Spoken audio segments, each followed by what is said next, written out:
Season 1, Episode 5, The Tower of Babel. After the great flood, Noah's family began to grow.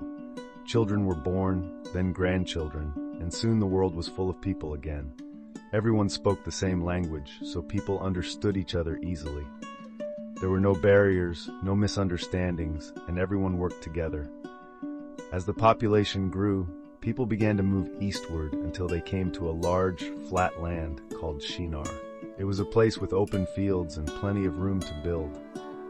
The people looked around and had an idea that filled them with excitement and pride. "Let us make bricks and bake them hard," they said. They learned to make strong building materials and became skilled builders.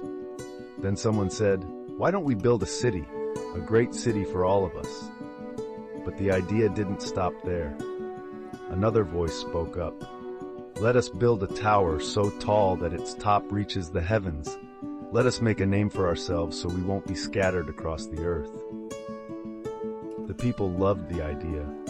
They imagined everyone looking up at their tower and saying how powerful and clever they were. But slowly their hearts began to drift away from God. Instead of building to honor Him, they wanted to honor themselves. The tower became a symbol of pride, not faith. Brick by brick, the tower grew higher and higher.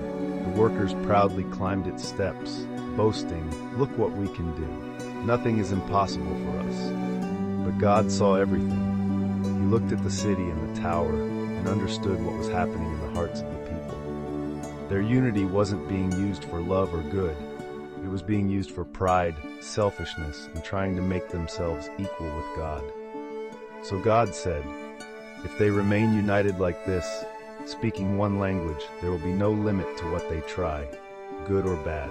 I must stop this before their pride destroys them." Then, in an instant, something remarkable happened.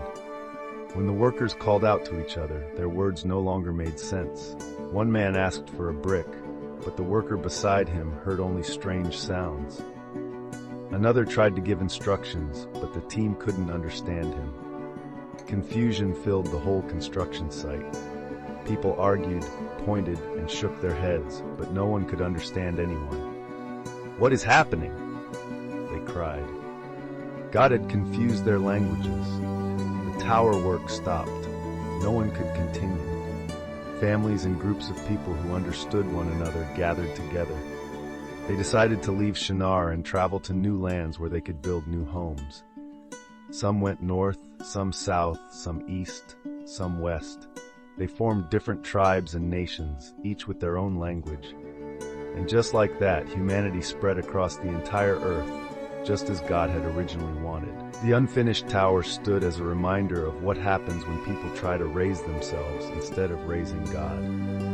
The place was named Babel, which means confusion, because that's where the languages of the world began. Moral lesson for kids. God wants us to work together, but with humble hearts. When we use our gifts and teamwork to honor God, great things happen. But when pride takes over, confusion and division follow. Closing prayer. Dear Heavenly Father, thank you for giving us gifts, abilities, and the power to work together. Please help us use what we have to honor you, not ourselves. Teach us to be humble, kind, and thankful for every blessing you give. May everything we build in life be for your glory. Amen. Thanks for watching. God bless you all. Please comment and subscribe.